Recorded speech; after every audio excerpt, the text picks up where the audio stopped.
Bonjour.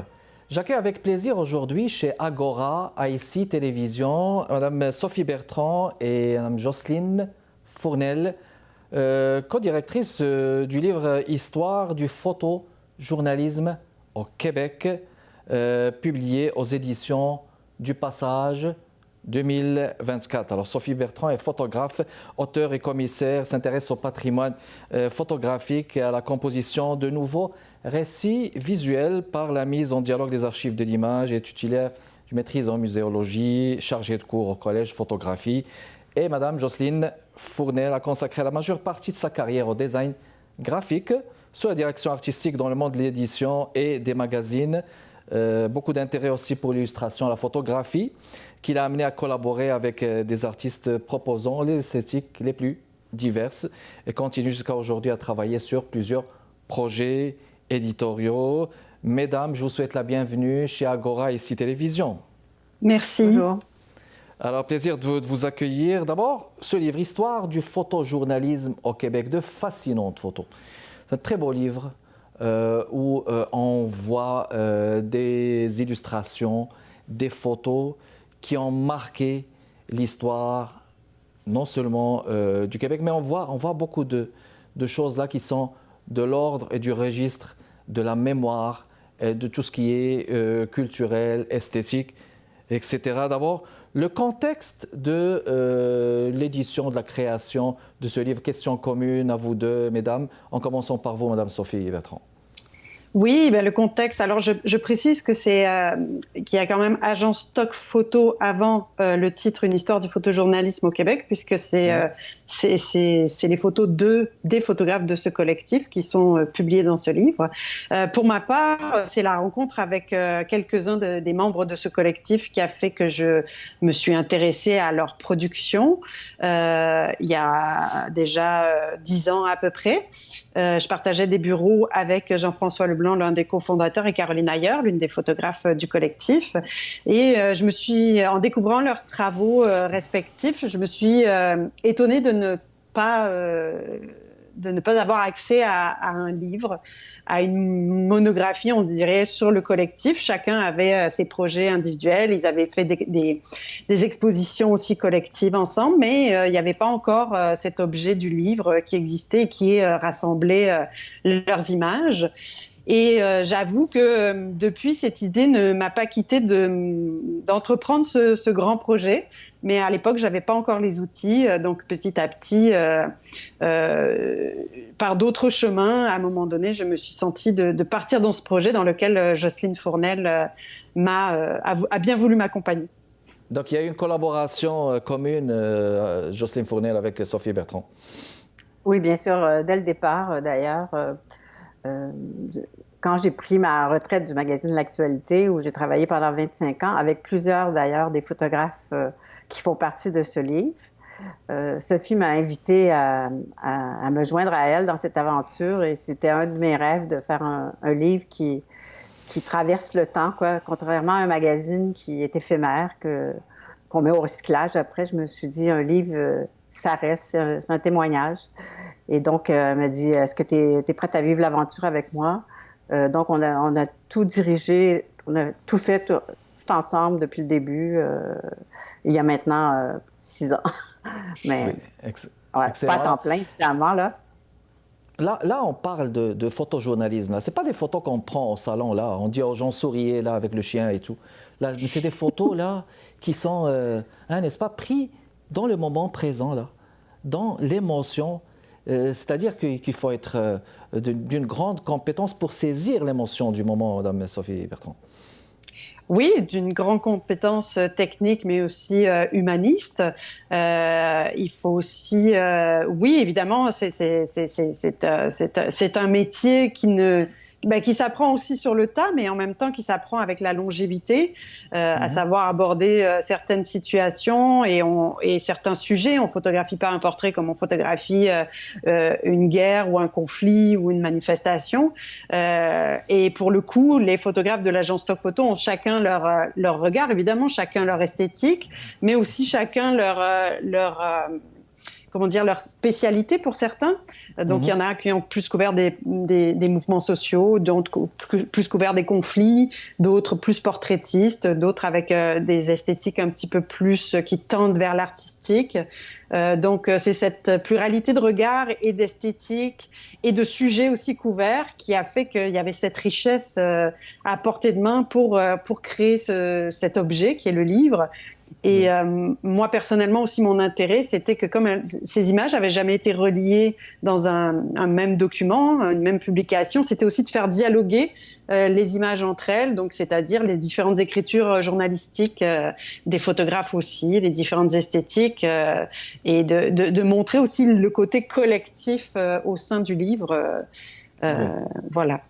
Oui, puis il y a du design qui accompagne tout ça. On va juste faire quelques arrêts d'image, si vous permettez, mesdames. Regardez cette photo-là, à la page 22, prise par Jean-François Leblanc. Deux femmes qui pratiquent le chant de gorge. Katajanik Kandok Piapik, excusez la prononciation peut-être. Ben là, on a l'impression qu'on est dedans en regardant cette image. Il y a un magnifique exercice de chorale, de voix. Je vous laisse commenter à ce niveau, Madame Fournel. Ben, c'est là tout l'art d'un photojournaliste de pouvoir s'intégrer dans un groupe comme ça, comme s'il était membre de cette chorale-là. Il nous fait vivre l'émotion comme si on était à côté.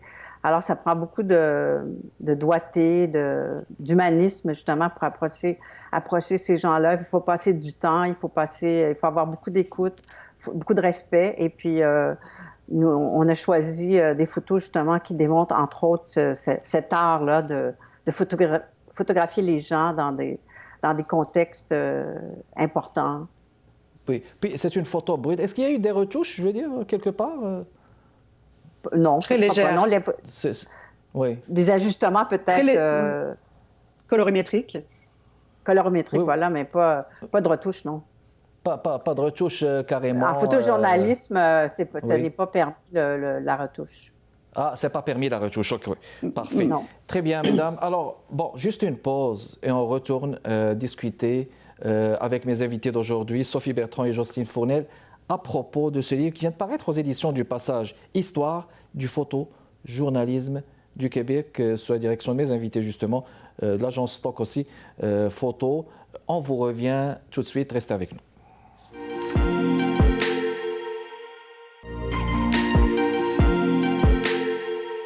De retour avec vous, mesdames et messieurs, j'accueille Sophie Bertrand, Jocelyne Fournel, co-directrice du livre Histoire du photojournalisme au Québec. Cette photo, mesdames, à la page 36, à propos du référendum sur l'avenir du Québec, où il est écrit « L'avenir commence par un oui ». Alors, c'est très parlant, une telle photo, Sophie Bertrand, lorsqu'on regarde ceci, on a l'impression qu'on encourage les gens à dire quelque chose, mais la photo en elle-même, c'est toute une histoire. Oui, tout à fait. Bon, c'est le photographe Jean-François Leblanc qui pourrait le mieux en parler, puisque lui-même était dans le moment, je dirais plutôt, bien qu'il ait couvert le oui et le non. Et c'était aussi une volonté de notre part de montrer aussi les deux côtés, de ne pas être trop politique non plus sur ce sujet sensible. Donc effectivement, cette photo pour moi est assez iconique. Il pourrait dire si elle a été prise avant ou après ou pendant l'attente des résultats. Mais on peut sentir juste par la composition, je trouve, de cette image, d'avoir choisi notamment, mais peut-être Jean-François dira autre chose, mais moi, d'un point de vue extérieur, d'avoir choisi de montrer cette bannière en entier, imposante, frontale. Je trouve que cette image est très puissante de par la situation et de par cette volonté de devenir indépendant. Évidemment, il y a tout un contexte que les gens qui l'ont vécu, pour ma part, je ne l'ai pas vécu, en dehors des photographes qui pourrait en parler, mais je sais que Jean-François en parle vraiment très très bien, et il parle de cette tension aussi palpable, de cette attente, et Jocelyne, qui l'a vécu, peut-être peut parler mieux aussi du hors cadre, mais je sais que cette photo, et on a voulu qu'elle ouvre d'ailleurs le chapitre parce qu'elle est, voilà, de par la composition, son choix de composition, elle est, moi j'aime son côté frontal, et tout y est en fait. Oui, elle est non seulement expressive. Je vous en prie, Madame Fournel, vous voulez ajouter quelque chose? Ben c'est ça. Moi, j'ai vécu cet événement-là en vrai, mais par la télévision. J'étais pas là au moment de la photo, mais je trouvais que cette photo-là mettait la table, disons, pour qu'est-ce qui s'est passé dans ce grand questionnement qui est arrivé en 1995. Et on a essayé de montrer, comme disait Sophie, les deux côtés, mais disons que les photographes, il y avait peut-être un petit penchant un peu plus vers le oui, mais sans vouloir être politique. Disons que les photos du oui étaient plus frappantes que les photos du non, et c'est un peu pour ça que on a commencé avec cette photo-là, qui était très graphique aussi, au niveau très épuré. Et, oui, tout à fait. On a envie de voir ce qu'il y a derrière aussi. Exactement. Intrigante un peu aussi, pour, mettons, quelqu'un qui n'a pas vécu les événements. Oui. Donc, elle avait beaucoup de qualités graphiques. Tout à fait, avec les drapeaux du Québec en bas du oui. Alors, il faut dire que le photojournalisme aussi, c'est carrément le risque, là. Des photographes qui se placent carrément au cœur de l'action. Regardez cette photo à la page 79, prise par Robert Fréchette, où il est question de l'ultime assaut de l'armée canadienne. Alors là, c'est fascinant. C'est incroyable. Moi, je me suis posé la question à quel point là, le photographe était tout près, à moins qu'il avait zoomé sur... mais on a l'impression que lui-même aussi, il va faire l'assaut. Lui-même, il va contribuer sur l'assaut. Alors, c'est une question de risque, n'est-ce pas, Madame Bertrand? Oui, tout à fait. Honnêtement, pour en connaître plus sur les coulisses, nous, on a eu des bribes de Robert Fréchette, d'Horacio Paonet, de Benoît Aquin, et surtout de Robert Fréchette, qui nous a partagé beaucoup de choses sur ces mois de tension auxquels il a assisté presque quotidiennement. Et effectivement, il nous parlait de se cacher dans les fourrés, d'être au bon endroit au bon moment, pareil, d'être un peu sur tous les plans, puisque c'est parti peut-être d'Oka, mais après ça a été dans divers lieux. Donc effectivement, cette photo-là, pour moi, était essentielle au récit en quelques images qu'on pouvait raconter sur la crise d'Oka. Et au niveau de la pratique, sur place, rien de mieux que les photographes pour en parler. C'est sûr que c'était pas évident. Et les photographes qui l'ont couvert, en tout cas, y étaient quotidiennement pendant les jours de conflit. Et c'est passionnant à les écouter parler aussi de la médiatisation qu'il y a eu versus eux aussi quand ils étaient sur le terrain. Donc c'est ça, on a essayé de montrer aussi des angles qui avaient été moins médiatisés un petit peu. Parce qu'à un moment donné, les médias aussi ne pouvaient plus aller sur place à certains endroits, à certains moments. Mais très honnêtement, ça serait un livre entier à faire sur les photos de Robert, de Benoît et d'Horacio qui ont couvert le conflit. C'est carrément pour celui qui feuillette ça, puis on sent aussi l'odeur de la colère. Là. Cette dernière photo-là, page 93, au sommet des Amériques, là, ces jeunes-là, regardez ça, c'est l'effet de la fumée, tout est jaune. Tout est jaune, là. Puis après, on a l'impression que pas loin, là, c'est subjectif encore une fois, pas loin, il y a des roues qui brûlent et la fumée va s'amener. C'est aussi l'odeur de la colère, Jocelyne Fournel. Ah oui, cette photo-là, elle est presque apocalyptique. C'est incroyable. En même temps, elle est très belle, mais elle est... tout à fait. C'est comme si on ne sait pas trop ce qui va se passer. Il a l'impression qu'il transporte sa colère avec lui en tenant quasiment le nuage entre ses mains. Là. c'est assez particulier comme composition, c'est ça. Le fait qu'il tienne la fumée avec lui, le masque à gaz. Et tout ça, c'est dans la ville de Québec, là, c'est pas la Troisième Guerre mondiale. Oui, non, mais c'était au sommet des Amériques. Au sommet des Amériques, oui. C'était à la ville de Québec, quand vous dites. Puis c'est juste des jeunes qui sont... Puis il y a une autre photo, je pense, juste tout proche, juste tout près. Bien, celle qui suit, je crois, qui est orangée. Celle qui suit. Oui, exactement. Ouais. Celle qui suit. Qui est vraiment magnifique aussi, une photo de Benoît Aquin. Tout à fait. C'est ça, c'est des vues apocalyptiques, mais bon, de conflits qui étaient graves, mais pas aussi graves qu'une guerre. Mais qui, exactement, mais tout de même, ils ont mis le feu là. Que ça chauffait. Je crois que certains photographes, d'ailleurs, ont risqué, pas de devenir aveugles, mais ont reçu des bombes lacrymogènes, n'est-ce pas, Sophie? Exactement. Je pense que des balles de caoutchouc. Des balles de caoutchouc. Ils ont mis vraiment leur... mais pas leur vie en danger, mais quand même, c'était pas facile. Exactement. On va faire une pause, mesdames et messieurs, et on revient dans les prochaines minutes. Sophie Bertrand et Jocelyne Fournel, ce sont mes invités d'aujourd'hui chez Agora, à ICI Télévision. On vous revient.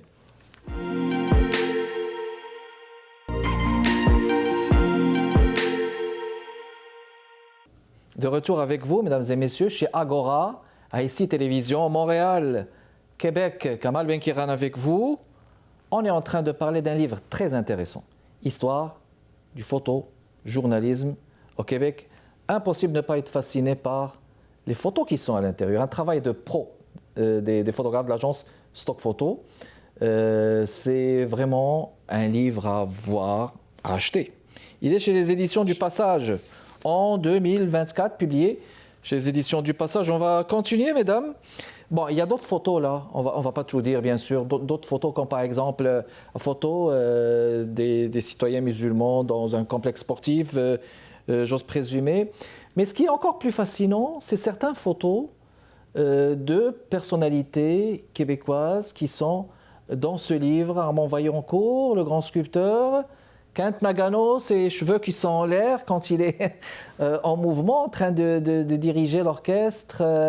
Jean-Paul Riopel, le peintre. Alors, c'est aussi, à travers ce livre, la concrétisation de la mémoire culturelle, intellectuelle du Québec, Madame Bertrand. Ben, tout à fait. Moi, vraiment, dans mon idéal, c'était de faire un objet patrimonial qui parle aux Québécois, aux Québécoises, qui retrace cette histoire. Et forcément, bon, les photojournalistes couvrent beaucoup de tensions, de manifestations, d'événements sociaux, mais il y a aussi des événements culturels qui créent une société. Et pour alléger aussi la lecture du livre, parfois, on s'est dit que c'était important d'y mettre des figures importantes du Québec, des peintres, des cinéastes, etc., etc. Ou comme Madeleine Parent aussi, une féministe. Donc, on trouvait vraiment important de rythmer aussi et d'alléger. Et puis, il y en avait aussi qui avaient une pratique un petit peu plus portraitiste, comme Laurent Guérin. Donc, c'était aussi de compléter aussi le volet du photojournalisme, là, dans un volet plus portraitiste. Mais ça fait partie aussi de la documentation d'une société, les portraits de personnalités importantes et iconiques du Québec. Donc, c'était pour nous indispensable. Alors, ces personnalités, Jocelyne Fournel, quand on voit la posture, par exemple, de M. Vaillancourt, là, est-ce que c'est quelque chose de spontané ou bien est-ce que c'est quelque chose d'étudié de la part du photojournaliste? Par exemple, n'est-ce pas saisir Kent Nagano comme ça, en plein transe musicale? Est-ce que c'est si évident que ça? Ben, je pense que Nagano, c'est ça, est pris dans le feu de l'action. Et ça, c'est tout l'art aussi de saisir le bon moment. Tandis que Vaillancourt, j'ai l'impression que c'est un peu plus posé. C'est sûrement une discussion qu'ils ont eue tous les deux. Et les deux sont possibles, quoi. Le photojournalisme, c'est pas nécessairement toujours instantané. Ça peut être réfléchi, ça peut être posé, sans que ça soit une photo de studio ou de mode, là. Mais ça fait partie aussi du travail de représenter quelqu'un dans dans son élément naturel ou un peu posé, quoi. Mais en même temps, il est très... il pose sans poser, je trouve, Vaillancourt. Il est là. Il est juste là, quasiment comme une sculpture lui-même. En fait, c'est exactement. Sculpteur derrière. C'est sculpteur lui-même. Puis on Oui. regarde cette photo-là, puis on voit cet homme immense, beau comme une Tout à statue.